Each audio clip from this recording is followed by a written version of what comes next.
कभी सोचा है कि हमारी रोजमर्रा की एक बहुत ही साधारण सी आदत हमारे दिमाग के लिए कितनी खतरनाक हो सकती है? आज हम अल्जाइमर के दोबारा होने के खतरे और दिन भर कुछ न कुछ खाते रहने की आदत के बीच के एक बहुत ही चौंकाने वाले संबंध को समझने वाले हैं। ये जानकारी दिमाग की सेहत को देखने का हमारा नजरिया पूरी तरह से बदल सकती है। तो चलिए गहराई से जानते हैं। जरा सोचिए, वो एहसास जब मन में ये डर बैठ जाए कि अरे मैं तो फिर से चीजें भूलने लगा हूं। ये एक ऐसा डर है जो बहुत से लोग महसूस करते हैं, खासकर वो लोग जिन्होंने कभी अपनी याददाश्त में कमी महसूस की हो। ये सोचना कि कहीं याददाश्त फिर से कमजोर तो नहीं हो रही, ये बहुत बेचैन करने वाला हो सकता है।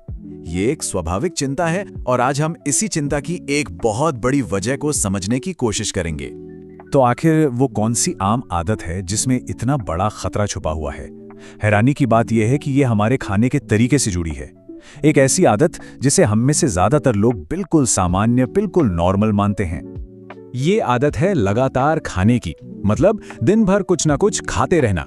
सुबह की चाय के साथ बिस्किट, फिर थोड़ी देर में कुछ और नाश्ता, दोपहर के खाने के बाद शाम की चाय और स्नैक्स, और फिर देर रात को सोने से पहले भी कुछ खा लेना। हमारा पाचन तंत्र, हमारा डाइजेस्टिव सिस्टम बेचारा एक पल भी आराम नहीं कर पाता। लेकिन सवाल ये उठता है कि पेट की इस आदत का हमारे दिमाग पर इतना गहरा और बुरा असर कैसे पड़ सकता है? तो खाने की ये आदत हमारे दिमाग पर हमला करती कैसे है? इसके पीछे ना 3 बड़े वैज्ञानिक कारण हैं। 3 ऐसे खामोश दुश्मन जो चुपचाप हमारे दिमाग को अंदर से कमजोर कर रहे होते हैं। आइए इन्हें एक एक करके और थोड़ा विस्तार से समझते हैं। हमारे दिमाग पर 3 तरफ से खामोश हमले होते हैं। पहला है ऑक्सीडेटिव तनाव, दूसरा है ब्लड शुगर का रोलर कोस्टर, और तीसरा है हमारे पेट का बिगड़ता हुआ स्वास्थ्य। चलिए सबसे पहले दुश्मन यानी ऑक्सीडेटिव तनाव को ठीक से जानते हैं। सबसे पहले बात करते हैं ऑक्सीडेटिव तनाव की। ये नाम सुनने में थोड़ा मुश्किल लगता है ना, पर इसे समझना बहुत आसान है। सोचिए, जैसे लोहे को अगर बाहर हवा और नमी में छोड़ दें तो उस पर जंग लग जाता है और वो धीरे धीरे कमजोर होकर गलने लगता है। ठीक बिल्कुल वैसे ही हमारे शरीर के अंदर भी फ्री रेडिकल्स नाम के अणु हमारी कोशिकाओं को, हमारे सेल्स को अंदर ही अंदर नुकसान पहुंचाते रहते हैं। इसी प्रक्रिया को ऑक्सीडेटिव तनाव कहते हैं।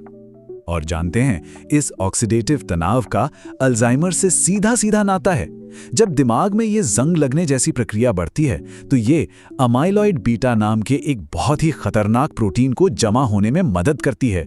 ये वही प्रोटीन है जो दिमाग में प्लैक, मतलब एक तरह का कचरा, जमा करके हमारे नर्व सेल्स को नष्ट कर देता है, और यही अल्जाइमर का मुख्य कारण माना जाता है।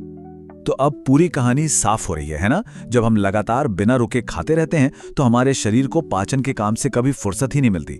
इस वजह से शरीर में ऑक्सीडेटिव तनाव लगातार बढ़ता जाता है और हमारे दिमाग की कोशिकाओं को धीरे धीरे चुपचाप नुकसान पहुंचाता रहता है। ये एक ऐसा खामोश हमला है जिसके बारे में हमें पता तक नहीं चलता। अब आते हैं दूसरे दुश्मन पर, ब्लड शुगर का रोलर कोस्टर। ये तो बिल्कुल किसी झूले की तरह है। जैसे ही हमने कुछ मीठा या ज्यादा कार्बोहाइड्रेट वाला खाना खाया, फुर, हमारा ब्लड शुगर आसमान में पहुंच जाता है। फिर शरीर घबराकर उसे कंट्रोल करने के लिए ढेर सारा इंसुलिन भेजता है और धड़ाम, ब्लड शुगर सीधा जमीन पर आ गिरता है। नतीजा, जबरदस्त थकान और फिर से कुछ मीठा खाने की इच्छा। दिन भर चलने वाला ये ऊपर नीचे का खेल हमारे दिमाग को बुरी तरह से थका देता है। इस लगातार उतार चढ़ाव के नतीजे बहुत ही बुरे होते हैं। एक तो दिमाग की कोशिकाओं को, मतलब हमारे ब्रेन सेल्स को, ठीक से ऊर्जा ही नहीं मिल पाती। दूसरा, पूरे शरीर और दिमाग में एक तरह की अंदरूनी सूजन बढ़ने लगती है। और तीसरा, AGS नाम के खतरनाक कंपाउंड्स बनते हैं जो सीधे सीधे हमारे दिमाग की कोशिकाओं पर हमला करके उन्हें नुकसान पहुंचाते हैं। अब बात करते हैं तीसरे हमले की, और इसकी शुरुआत होती है हमारे पेट से। ये कहावत बहुत मशहूर है और आपने भी सुनी होगी कि पेट हमारा दूसरा दिमाग है। ये सिर्फ एक कहावत नहीं है, ये 100% वैज्ञानिक सच है। हमारे पेट और दिमाग का स्वास्थ्य एक दूसरे से बहुत गहराई से जुड़ा हुआ है। होता यह है कि जब हम लगातार खाते रहते हैं, खासकर पैकेट वाले प्रोसेस्ड फूड्स या फिर देर रात को स्नैक्स खाते हैं, तो इससे हमारे पेट में रहने वाले अच्छे बैक्टीरिया का पूरा संतुलन बिगड़ जाता है। इससे पेट में जहरीले पदार्थ बनने लगते हैं जो हमारे खून के जरिए बड़े आराम से हमारे दिमाग तक पहुंच जाते हैं और वहां की कोशिकाओं को नुकसान पहुंचाना शुरू कर देते हैं। और इस पूरी समस्या को और भी गंभीर बना देता है तनाव, यानी स्ट्रेस। जब हम परेशान होते हैं तो अक्सर मीठा या जंक फूड खाने का मन करता है, जिसे स्ट्रेस ईटिंग कहते हैं। ये खाना हमारे ब्लड शुगर और पेट की हालत को और भी ज्यादा बिगाड़ देता है, जिससे दिमाग पर बोझ और बढ़ जाता है और एक थका हुआ दिमाग फिर से वैसी ही चीजों की मांग करता है। ये एक ऐसा खतरनाक चक्र बन जाता है, एक ऐसा जाल जिससे बाहर निकलना बहुत मुश्किल हो जाता है। तो ये थी समस्या। ये सब सुनकर थोड़ी चिंता हो सकती है, लेकिन अच्छी खबर ये है कि हम इस चक्र को तोड़ सकते हैं। इसका समाधान हमारी अपनी ही आदतों में छुपा है। चलिए अब देखते हैं कि हम अपने दिमाग को वो जरूरी आराम कैसे दे सकते हैं जिसका वो हकदार है। यहाँ पर चुनाव बिल्कुल साफ है।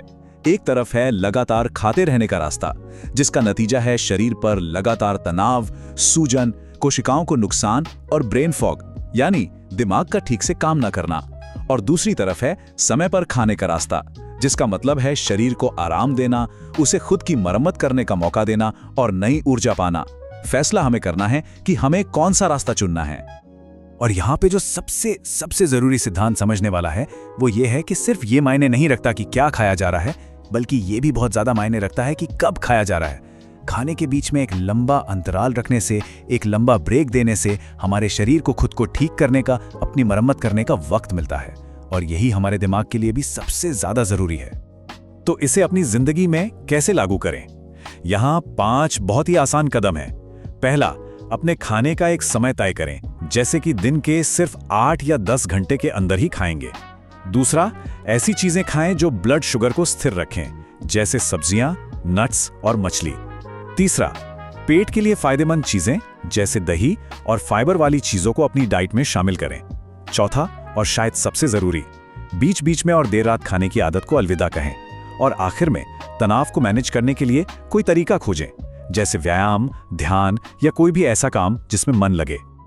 अंत में ये समझना बहुत जरूरी है कि हमारे दिमाग का भविष्य, उसकी सेहत काफी हद तक हमारे अपने ही हाथों में है। हमारी रोज की छोटी छोटी आदतें ही मिलकर एक बहुत बड़ा अंतर पैदा करती हैं। तो आज की इस पूरी बातचीत की मुख्य बातें क्या हैं? पहली, लगातार खाने की आदत हमारे दिमाग पर कई तरह से बोझ डालती है। दूसरी, खाने का एक समय तय करके हम अपने दिमाग को खुद को ठीक करने का, हील करने का जरूरी मौका दे सकते हैं। और ये भी याद रखें कि खाने के समय में किए गए छोटे छोटे बदलाव भी याददाश्त में कमी के खतरे को काफी हद तक कम कर सकते हैं। सीधी सी बात है, एक स्वस्थ जीवन शैली ही एक स्वस्थ दिमाग की कुंजी है। तो ये सब जानने के बाद एक सवाल मन में आता है, अपने दिमाग को वो जरूरी आराम देने के लिए आज, अभी से ऐसा कौन सा एक छोटा सा कदम उठाया जा सकता है? शायद आज रात का स्नैक ना खाना, या कल से खाने का एक समय तय करने की कोशिश करना। शुरुआत भले ही छोटी हो, पर यकीन मानिए इसका असर बहुत बड़ा हो सकता है।